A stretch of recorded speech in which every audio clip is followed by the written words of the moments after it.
This is presented to you by Revora, based on material from Canadian Anti-Fraud Agency. All right, let's get right into it. We're going to talk about a scam that is frankly one of the most clever and frightening ones out there, the bank investigator scam. It's designed to take the trust you have in your own bank and completely flip it against you. Today, we're going to pull back the curtain and show you exactly how these criminals operate. So it all starts with a phone call, and you hear words just like these. The person on the other end sounds professional, calm, but urgent. And you'll notice they're not asking for your money, they're asking for your help. And that little twist, that's what makes this whole thing so incredibly dangerous. So just for a second, put yourself in that situation. The phone rings, you pick it up, and you hear that. Immediately, your heart starts pounding, right? You're thinking about your savings, your security, all of it. The voice sounds so official. What do you do next? You see, the entire setup from the very first second is designed to create panic. This isn't random. It's a calculated psychological move. They want to rush you. They want to create this sense of urgency so that your brain just skips right over rational thought and goes straight into fear mode. A lot of times it kicks off with a robot voice, an automated message telling you there's been some suspicious activity on your account. They might say they're your bank or the police or even Amazon, but the story is always the same. There's a big problem, and you, and only you, can help them fix it. So once they have you hooked with that initial wave of panic, the scammers get to work building their credibility.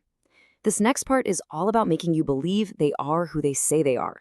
They're building a wall of fake authority, brick by deceptive brick. First thing you do, right? You look down at your phone, and the caller ID, it shows your bank's real number, or maybe it's even the number for the local police. That feels like solid proof, doesn't it? But, well, it's the first big lie. This little trick has a name. It's called call spoofing, and honestly, the technology is surprisingly easy to use. These criminals can make literally any number they want show up on your screen. It's like a digital mask, and it works so well because, we're all taught to trust our caller ID. Okay, then they hit you with the next gotcha moment. The scammer on the phone might say something like, okay, just to prove it's us, I can see your card here starts with 450856. Is that right? And your brain just goes, whoa, okay, nobody would know that. This must be real. But again, it's just another trick. See those first few numbers on any credit or debit card?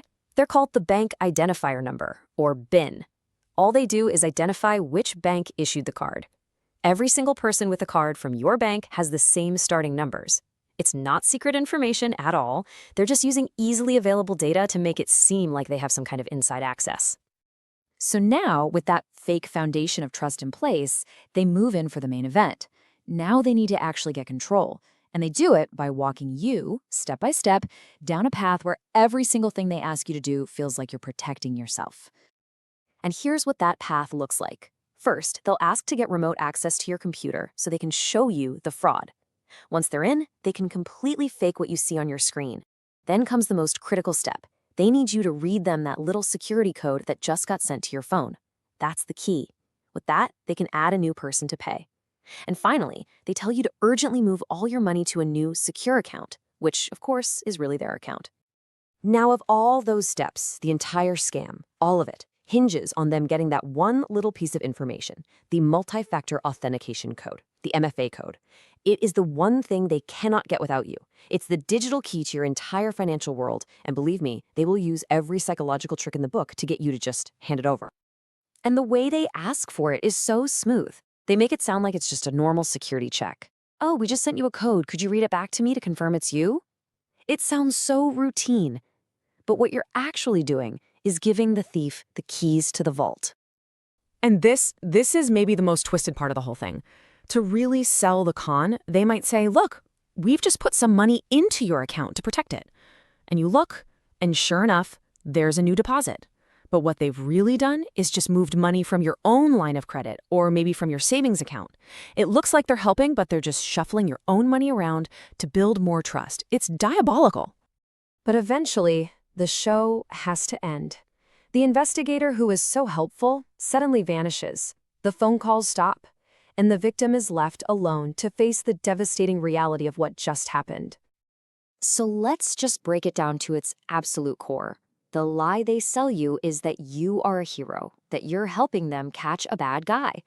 The truth is, you're the one being robbed. They tell you that you're securing your money, moving it to a safe place.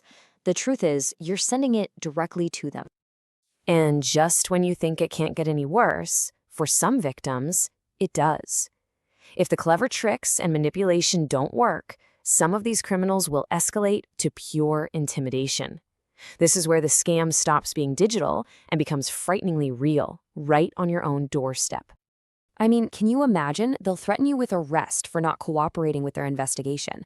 They might even tell you that a secure courier is on the way to your house right now to pick up your bank card. And get this, in a final, devious twist, they'll tell you to cut the card in half. But to be very careful to leave the chip untouched.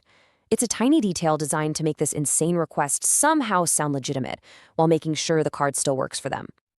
Okay, so now that you've seen how the scam works and how ugly it can get, let's talk about the most important thing, how you can protect yourself. Because knowing their playbook, that's your best defense. All right, these rules are simple, but you have to treat them as absolute.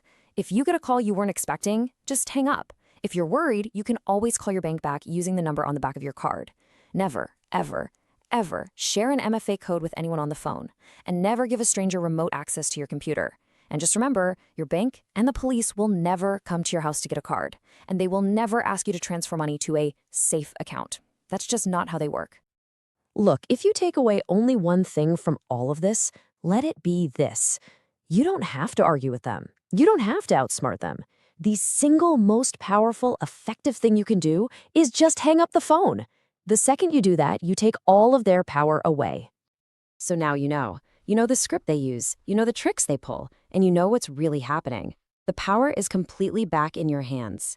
The only question left is, when that call comes, are you ready to use it?